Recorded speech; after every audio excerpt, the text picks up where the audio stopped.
Hello friends. आज के video में हम मुख्य रूप से बात करने वाले हैं एक इम्पोर्टेंट ड्रग्स के बारे में, मतलब एक इम्पोर्टेंट दवा के बारे में जो कि साइंस में हमको बोल सकते हैं ट्रीटमेंट काफ़ी ज़्यादा यूज होती है। वो फार्मेकोलॉजिकली जो है बेंजोडाइजेपिन ग्रुप के अंदर बिलोंग करती है। मिडाजोलम मिडाजोलम के बारे में बात करेंगे। मिडाजोलम इसकी जो क्लास है बेंजोडाइजेपिन। डियर फ्रेंड्स, इसको याद रखेंगे, बेंजोडाइजेपिन से क्लास होती है। अगर पूछा जाए कि मिडाजोलम काम कैसे करता है, साइट ऑफ एक्शन क्या है, अगर मैकेनिज्म ऑफ एक्शन क्या है, मैकेनिज्म ऑफ एक्शन ये काम करती है गावा रिसेप्टर ब्लॉकेज। गावा रिसेप्टर को बंद करे काम करती है, गावा रिसेप्टर ब्लॉक को काम करती है, यानी कि central nervous system depression, CNS को डिप्रेस करके काम करती है। इसी के माध्यम से काम करती है सेंट्रल नर्वस सिस्टम डिप्रेशन। अब सबसे बड़ी बात है कि मिडाजोलम जो एक दवा जो है, इसका यूज कहाँ कहाँ करते हैं। इसको जो है आप रीजनल एस्थेसिया या स्पाइनल के केस में यूज कर सकते हैं। आप जो है कई इपिड्यूरल एस्थेसिया दे रहे हैं तो उसमें भी यूज कर सकते हैं। इसका यूज जो होती है पेशेंट में सीडेशन के तौर पे ले सकते हैं, पेशेंट को नींद लाने के लिए ले सकते हैं, इंडक्शन देने के लिए पेशेंट को ले सकते हैं, लंबे समय सर्जरी को आगे बढ़ाना तो वहाँ भी आप ले सकते हैं। पेशेंट के जो है मतलब वाइटल साइंस को वो नॉर्मलाइज रखेंगे और कोई भी दिक्कत नहीं होगी, सर्जरी को स्टेबल बना के रखेंगे मिडाजोलम। और पेशेंट को जो है पेन से भी रिलीफ देंगे, एनाल्जेसिक की तरह भी काम करते हैं।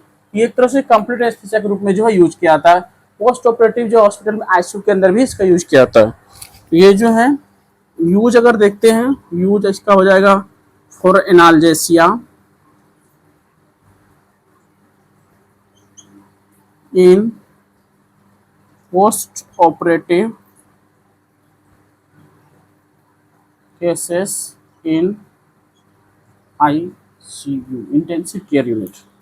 और दूसरा जो है इसका यूज जो है पेशेंट को, किसी व्यक्ति को एमनेसिया है, नींद की कमी है, मेमोरी के लॉस, मेमोरी को लॉस करने के लिए यूज कर सकते हैं। एमनेसिया टेम्पररी एमनेसिया मतलब लॉस ऑफ मेमोरी के लिए भी यूज कर सकते हैं। लॉस ऑफ मेमोरी के लिए भी टेम्पररी, लॉस ऑफ मेमोरी ये टेम्पररी होगा, टेम्पररी, इसके लिए भी यूज कर सकते हैं। आप पेशेंट को यूज इन रीजनल एस्थेसिया,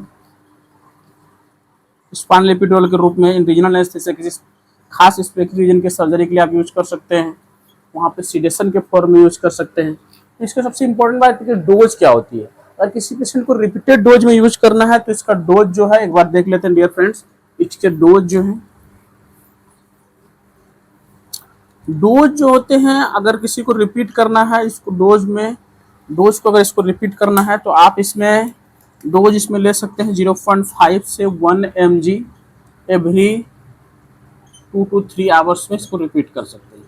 अगर किसी पेशेंट को मान लेते हैं कि सीडेशन के लिए देना है, मतलब उसको अच्छी तरह से जो है वो नींद आ जाए, वो सो सके, पेशेंट सीडेट हो जाए, तो 0.05 से लेकर 0.07 mg पर केजी के बॉडी वेट के अनुसार दे सकते हैं, ये सीडेशन के फॉर्म में। और किसी को इंडक्शन डोज में, कुछ लंबे समय सर्जरी के रूप में इसको यूज करना है, इंडक्शन के रूप में ये इसका होता है 0.05 से लेके 0.15 mg पर केजी बॉडी वेट के अनुसार जो है आप इसको यूज कर सकते हैं। अलग अलग मेडिकल कंडीशन के अनुसार जो है डॉक्टर जो अलग अलग रूप में इसका यूज लेते हैं। ये कॉमन इसका था एज ए स्टैंडर्ड यूज हम लोग कैसे करते हैं। एक तरह की बेंजोडाइजेपिन क्लास की दवा है। इसका यूज एनेस्थेसिया में, आईसीयू के केस में भी जो अलग अलग केस में करते हैं। ड्यूरिंग ये कह सकते हैं सर्जरी के दौरान यूज होने वाली एक कॉमन मेडिसिन है, दवा है। ये आपका कॉमन स्ट्रेंथ में आता है। अलग अलग भाइल के स्ट्रेंथ में आता है, एम्पूल के स्ट्रेंथ में आती है, जो अलग अलग हॉस्पिटल के अंदर अलग अलग सेटिंग के अनुसार यूज होती है। इस वीडियो को आप ज़्यादा से ज़्यादा शेयर करें। धन्यवाद।